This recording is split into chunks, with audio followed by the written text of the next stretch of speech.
नमस्कार बंधुगण आपण मानकु आम यूट्यूब चैनल को बहुत बहुत स्वागत। आज आम आपण मासिक राशिफल भिडियो लेके आसीछु।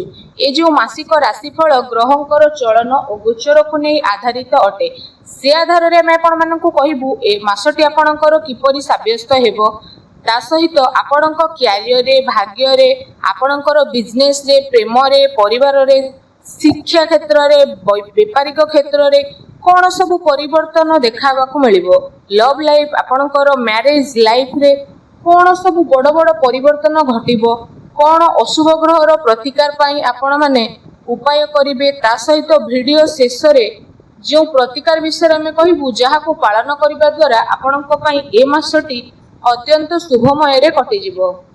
जदि कहिबा वीडियोटी आरंभ करबा पूर्वरु आपण माने छुटिया अनुरोध रहिला कि आम चैनल को बे सब्सक्राइब करंतु और वीडियो को गोटे लाइक ते मध्य करंतु आ कमेंट बॉक्स रे हृदय रे जय शनिदेव बोली अवश्य लिखि दियंतु। शनिदेवंकर कृपा हेले आपणक जीवन रे चालुथिबा प्रत्येक दुख कष्ट रो दूर हेबो। एबे आसंतु संपूर्ण वीडियोटी को हमें आरंभ करिबा। आउ ए कार्यक्रम आपणकर जन्म राशि चंद्र राशि ऊपर आधारित अटे। तो प्रथमे जानिबा आपणक पई ए मासरे नवग्रहर स्थिति किपरि रहिबो। जदि कहिबा विशेष भाबरे ए मासरे ग्रहंकर स्थिति रे सेकेंड हाउस रे राहु रहउछंती, तृतीय हाउस रे रहउछंती मंगल एवं आपणकर फोर्थ हाउस रे रहउछंती चारोटी ग्रह बुध शुक्र सूर्य एवं देवगुरु बृहस्पति। आपणकर फोर्थ हाउस रे जेहेतु विराजित होई रहिबे आपणक अष्टम रे रहिबे केतु। एबे आसंतु जानिबा प्रथमे आपणकर स्वास्थ्य स्थिति ए मासरे किपरि रहिबो। विशेष भाव में कहबा आपणकर हेल्थ किपरि रहिबो। फास्ट हाउस होई थाए आम इम्यूनिटी सिस्टम रो हाउस। तो आपणकर फास्ट हाउस रो लॉर्ड बनुछंती शनि आ शनि फास्ट हाउस रे जेहेतु विराजित अछंती तो शनिदेवंक ऊपर कौनसी भी पाप ग्रहर दृष्टि पड़िबो नाही। ए कारणरू आपणकर स्वास्थ्य ए मासरे बहुत ही भल रहिबो एवं आपणकर पंचम घरर लॉर्ड मध्ये जेहेतु केंद्र रे विराजित रहिबे आ आपणक नाइन्थ हाउस रे लॉर्ड मध्ये त्रिकोण रे विराजित होई रहिबे तो विशेष भाव में ए कारण आपणकर हेल्थ बहुत भल रहिबो। एबे आसंतु जानिबा विद्यार्थी माननक पई ए मासटी किपरि कटिबो। पंचम हाउस होइते विद्यार्थी माननक पई आ आपणक पंचम घरर लॉर्ड बनुछंती बुधदेव। बुधदेव आपणकर फोर्थ हाउस रे विराजित जेहेतु अछंती तो विशेष भाव में जदि आमे कहिबा पंचम भाग को गोचर करिवे तो विद्यार्थी पई गोटे खुशी रे कथा कि विद्यार्थी 14 तारीख को आपणक पंचम भाग को प्रवेश करिवे। 14 तारीख पर विद्यार्थी बहुत भल समय रहिबो। आ तापर यदि आपणकर एग्जाम किछि रही थाए तो एग्जाम रे मध्ये बहुत भल रिजल्ट आपणको देखिबा को मिलिबो। विद्यार्थी माने पाठ पढ़ा रे कोनोसी भी बड़ डिसीजन लेबा पई चाहुथले तो आपण से सब डिसीजन मध्ये विशेष भाव में नै परिबे। आपणको पई समय बहुत भल रहिबो कारण बुध जेहेतु निज घर को प्रवेश करिवे तो आपण गोटे कथार ध्यान रखंतु कि आपणकर पाठ पढ़ा रे कोनोसी भी डिसीजन लेबा को चाहुथले आपण 14 तारीख पर नियंतु स्थिति भल रहिबो।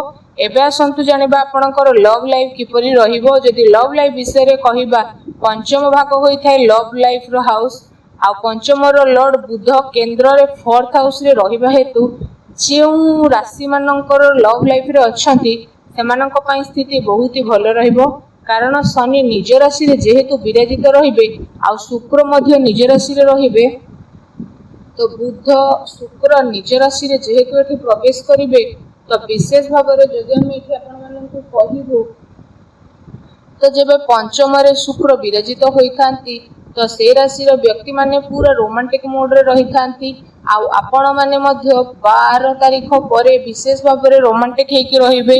बुध जेहेतु निज राशि रे विराजित हेबा हेतु आपणकर लव लाइफ रे कोनोसी भी समस्या पूर्वरु चालुथुला किंबा आपणकर लव लाइफ रे आर्गुमेंट चालू थिला बा चालुछि तो बुधदेव जेबे निज घरे प्रवेश करिवे तो लव लाइफ रे रहिथिबा व्यक्तिंकर प्रत्येक दुख कष्ट रो दूर हेबो एवं आपणकर लव संपर्क पुणी थरे जोड़ी हेबा पई मध्ये लागिबो। खास करी 14 जून पर लव लाइफ थिबा व्यक्तिंक पई स्थिति बहुत ही भल रहिबो। एबे आसंतु जानिबा आपणकर मैरिज लाइफ किपरि कटिबो। जून मासरे सप्तम भाग होई थाए मैरिज लाइफ रो आ सप्तम घर रो लॉर्ड बनुछंती सूर्य आ आ सूर्य आपणकर 4th हाउस रे जेहेतु रहुछंती तो सूर्य 15 तारीख को पंचम भाग रे विराजित हेबे। तो सूर्य को स्थिति आपणक पय भल रहइबो कारण प्रथम केंद्र रे रहिबे तापरे त्रिकोण रे जेहेतु गोचर करिवे तो सूर्य जेहेतु मित्र घरे प्रवेश करिवे बुधंक घरे ए कारणरू सूर्यंक स्थिति आपणक पय बहुत ही भल रहिबो। आ आपणकर मैरिड लाइफ मध्ये भल रहिबो किंतु आपणको गोटे कथार ध्यान रखिबा पय पड़िबो कि शनिंक दृष्टि आपणकर 7th हाउस रे पड़िबा हेतु आपणक भितरे बहुत ही जिद्दी देखिबा को मिलिबो एवं आपणकर मैरिड लाइफ रे छोट छोट कथा को नै आर्गुमेंट मध्ये सृष्टि हेबो।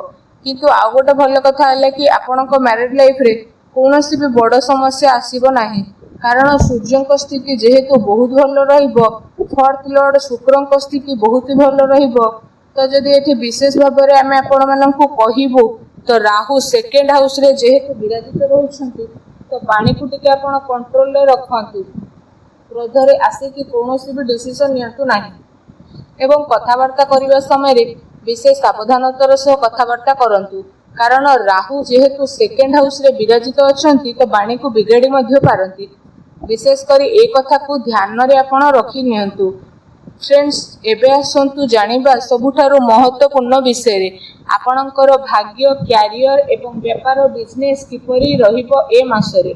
यदि कहिबा भाग्य स्थान होई थाए 9th हाउस आ कैरियर रो हाउस होई थाए 10th हाउस तो आपणकर 9th रो लॉर्ड बनुछंती विनेस माने शुक्र आ शुक्र देव 4th हाउस रे जेहेतु विराजित होई कि रहिबे तो विशेष भाव रे जदि कहिबा आपणकर भाग्य बहुत ही भल रहिबा को जाउछि।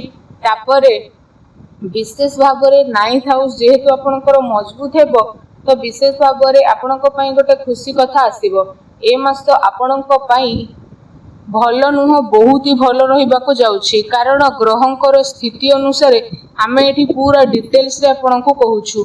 आ आपणकर भाग्यर स्वामी जेहेतु केंद्र रे निज राशि रे रहिछंती पंचम हाउस रे प्रवेश करिवे मित्र राशि रे तो देखिबा को गले ए मास रे आपणकर भाग्य विशेष भाव रे एते साथ देबो जे आपण केबे भाबी मध्ये नथिबे। यदि आपण कोनोसी भी शुभ कार्य आरंभ करिबा पई चाहुछंती तो आपण करि मध्ये नियंतु भाग्य आपनको साथ अवश्य देबो। आ जदि कोनोसी जगह रे धन इन्वेस्टमेंट करबा को चाहुछंती तो स्थिति भी आपनको पई बहुत भल रहिबो। कोनोसी भी डील मध्ये जदि करबा को चाहुछंती तो भी आपण करि परिबे भाग्य आपणकर जबरदस्ती साथ देबो। आ जदि आपण ए मास रे कोनोसी भी शुभ कार्य आरंभ करबा को चाहुछंती तो भी करि नेबे भाग्यर साथ मिलिबो। ग्रहर स्थिति अनुसार मध्ये जदि कहिबा आपणकर भाग्य ए मास रे बहुत ही भल रहिबा पई जाउछि।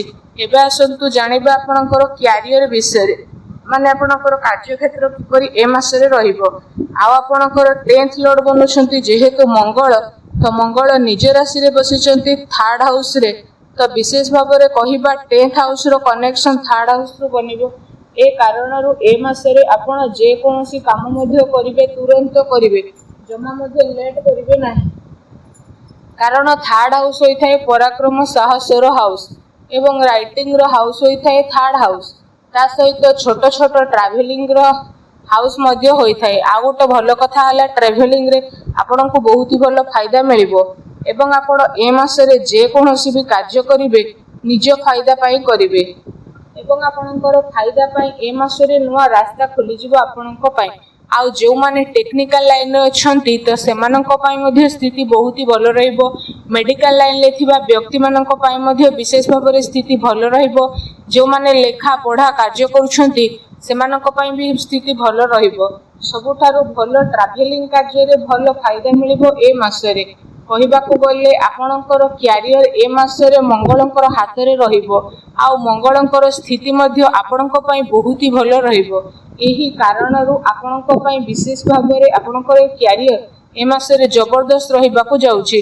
व्यापार बिजनेस रो कथा कहिबा पई गले 7th लॉर्ड सूर्य केंद्र रे विराजित होई के रहिछंती त व्यापार बिजनेस स्थिति बहुत भल रहिबो। प्रतिटी स्थिति आपनक पई भल रहिबो। जहा भी काम करिवे से सबुर आपनको शुभ फल प्राप्त हेबो। एबे आमे आपण मानक पई किछि प्रतिकार नै के आसीछु। प्रतिकार विषय रे जदि कहिबा आपण प्रत्येक दिन पक्षी माननकु किछि ना किछि दाना खाइबाकू दियंतु घरर ईशान कोणरे घी दीप जलांतु देखिबे समय आपणक पई बहुत ही भलो रहइबो। वीडियोटी केमति लागला हमकु कमेंट करके जणांतु। चैनल नुआ आसले चैनल को सब्सक्राइब करंतु। धन्यवाद।